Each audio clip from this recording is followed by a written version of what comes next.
So the first thing we need to do is just go into Cricut Design Space, get yourself a nice clean canvas, and then we're going to choose our images. So just click on the images tab. And then what you'll want to do first of all is change the type of images that it's bringing up for us to see. So if we click on the operation type there, and then you can see it shows you all the different types. So we want print then cut, so let's click on that and it will check the box and bring up all of the available print then cuts, and there's over 8,000 different images. I want dogs, so I'm going to type in dogs and search for the dog that I like, and it's this one here with the little dinner plate sitting with his check tablecloth. So he's my first one. Then I'm going to click on images again,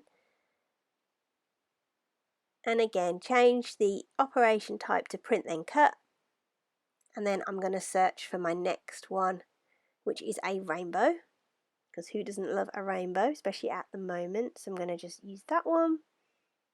I'm just going to keep going through until I've got all my images that I like. There's so many different images on here, it's amazing, and you can always find something that you're going to like, definitely. So just have a good look through and pick something that you really, really love.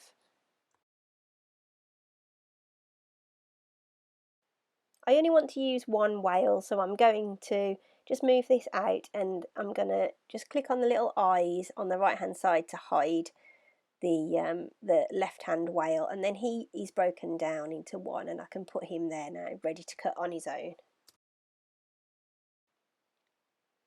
I've just changed out a couple of the images that I'd got on there purely because I found a couple of nicer ones that I liked better. So I'm using this different cat, and I'm also using a little lovely caravan because my parents like to go around the country in their caravan, so that one will be for her. So all I'm going to do now is just click on Make It, and it'll come up now with the print sheet. So you can see it's got the black box around it, and that is the box that your Cricut machine will use to determine where it's going to cut and which bit it needs to cut around. So let's just go to continue, and then it brings up the print page. So now we can either send it to the printer, or we can choose I've already printed if that is the case, and then you'll skip the next step. So let's just click send to printer. There we go, that is our printer page, and I am going to turn off the bleed because I don't want that to come out with my print, and then click on print. Make sure you've got your piece of magnetic board or whatever into your printer, and then it will print out for you automatically. Paper that I am using, it's Polaroid brand. You get 2 sheets in this pack. It is suitable for all inkjet printers. It's magnetic, it dries instantly, and you get 2 A4 sheets in here. It does say you can cut it with scissors. I can't see why it won't go through the Cricut, so we're going to give it a go. So that's all the information on the back, and it does show the fridge magnets on there as well. I've just turned the bleed off on my print. Bleed just gives you a white outline around your printout, which I don't want. I want it to cut right up to the edge of the print, so that's why I have turned bleed off. It's a personal preference for me. You might like bleed to be on, but you might want to try printing both on paper first and see which one you prefer. So this is the brand I've got, Polaroid. I think I paid about £2.75 for this, there or thereabouts. It wasn't very expensive. So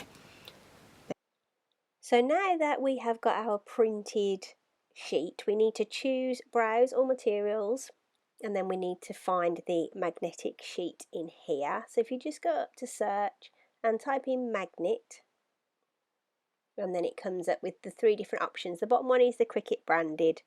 I'm just going to use the 0.5mm. It doesn't actually say on my sheet what the thickness of it is, but I think that will be okay. So the machine's working out now that I can use the Fine Point Blade and just go with default pressure. So we're going to do that. I'm going to use a strong grip mat today, so I'm just going to get that set up now. So here's my strong grip purple mat. So I'm just going to take off the protective cover and just apply my magnetic sheet to the mat as you would if you were putting vinyl down or any kind of cardstock. So just line it up with the edge, give it a really firm press down, and if you've got a brayer like this one, I would definitely recommend using it. These things are brilliant, real game changer. Make sure that you are stuck down really well, and now it's ready to go into your machine. You can see that I've just moved all my star wheels over to the right hand side, and I'm just going to insert my mat into the machine as normal, and then just click on the flashing Cricut button on the top to get it going.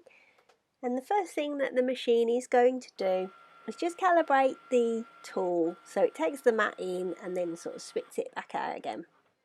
And then you'll notice that a light comes on, and what your machine is doing now is scanning the page, and it's looking for that black box because that is the line that your machine is using to see where it needs to cut and what bit of information it needs to take on board in order to cut accurately around your design on your mat there.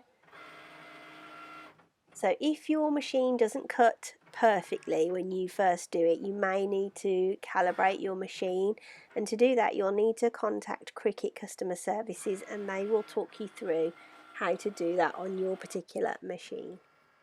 Don't forget that you can't use print then cut on a Cricut Joy machine. It is only for the bigger ones like the Maker and the Explore series. So once your machine is happy that it knows where it needs to cut on the sheet, it's going to start doing the cut. It doesn't take very long to cut out six of these, so it's a pretty quick process, as you can see. And the machine will just go through and cut out each one individually, and then you'll be able to eject your mat. Before you eject your mat though, I would recommend that you check whether it has actually cut all the way through, because we're not sure of the thickness of this particular piece of magnetic sheet. I don't know exactly whether the one pass on this is going to be enough to cut it through, so I'm just going to check that, but you'll see that in a moment. So now it's finished cutting, I'm just going to double check that it's gone all the way through, because once you've ejected your mat you won't be able to put it back in and have it cut in the same position again. So let's just lift it up very, very gently and just check that it's cut. So it is. So now we can eject and get ready to get them all off the mat so that we can stick them on our fridge. So like we do with any project, we're just going to flip the mat over and peel back the mat from the material that we're using. It just stops your material from getting bent. And I'm just going to literally pop these out now of the material, and they all look absolutely brilliant. I'm really pleased. The only thing that is annoying about print then cut is that you waste quite a lot of material because of the box that it uses, but there is a hack of getting around that, so if you're interested in seeing that, I will do a video on it later on. I really hope that you've enjoyed this video and found it useful. Print then cut is such a great feature on these machines, and it just enables us to do such a lot more. If you have liked it, please drop me a big thumbs up and a comment down below if you've got any questions, and I will see you on the next video. Bye!